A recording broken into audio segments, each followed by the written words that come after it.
Ayun. Ano ba sasabihin ko? Wala!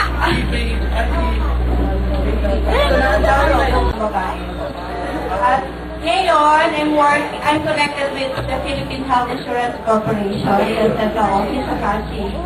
I have been working there for 10 years now. So, wala na yung career ko na nurse. Hindi na ako nag-practice ng nurse. So, yun lang po, kung may problema kayo sa health, wag lang yung I'm very much welcome to help you.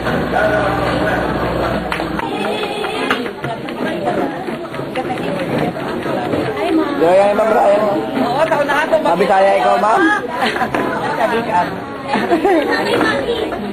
Ito, bubuya na katapos. Bilang sini. Huwag ko na yung kamay, ah.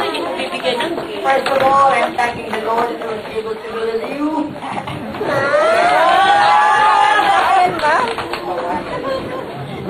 I am just very happy because you just know what happened to me. Because I made an accident in 2008. I was brought in the hospital that time that was in the evening. Upon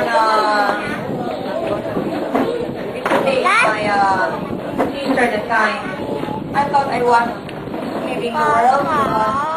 Imagine glass to crush with that kind of accident. You do not know really if you will really be surviving. But first of all, I'm thanking the Lord. That is why I'm crying now because I am still with you.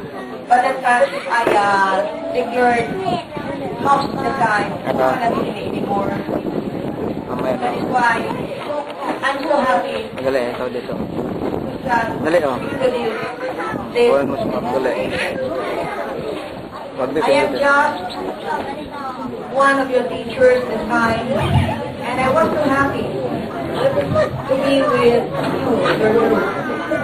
I am also very happy because I know that many of you have been very successful, being gaining a very nice career or profession together with beloved ones, including your children.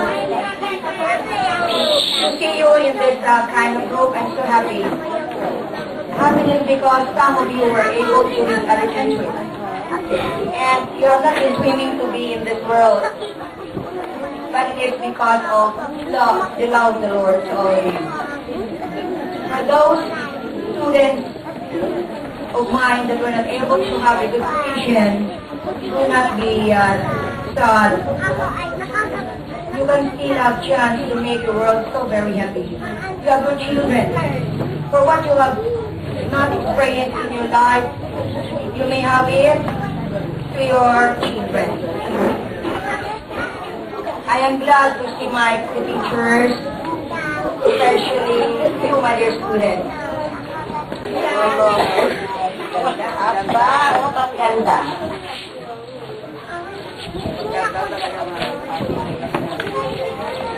Salamat, Sarikaro. Okay, good morning. Good morning. Good morning, ma'am. Aroy, kaya niya Bisaya Pilso. Kasi ayun ro, hindi na ako mapangsilayan na. Kamang buhay na nga ako, ay mga kwapa. Kaya ako na, kasi ko manay, ikaw yung hinakir.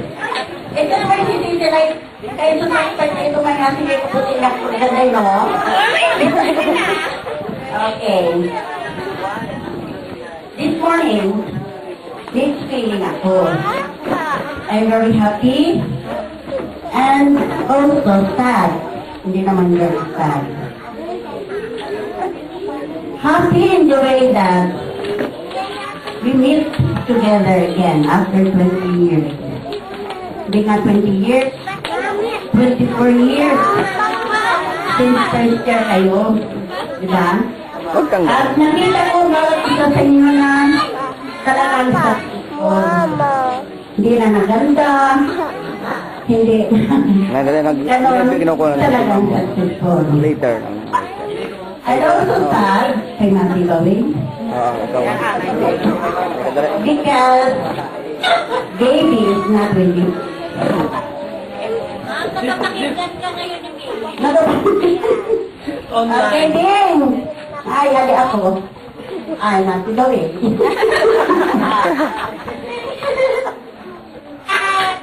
Okay. Kasi last year pa itong tinatawag-tawag niya sa atin, na uuwi siya. Talagang uuwi siya. Last year pa. Alam ko lang bakit nagbago ang ihip ng hangin. Ngayon ng February, tumawag sa akin, Mama, hindi pa ako matutuloy. Pero, okay na rin na isa daw siya sa mga nag-organize. And I'm happy for that. No? Pero, yung kasi gusto ko na siya talagang nakita muli after. Nakita kasi kami ay after. Kaya rin mo, sige. 1 year and a half. Oo. Yung pagkamatay ng mother-in-law. Sa ating pagdungan, doon lang sa Manila. Sa Manila lang. At doon siya nag-stay ng 1 week sa Valenzuela. Kasi taga Valenzuela yung okay, so alam niyo si baby ay 11 years na si baby nakasal by July.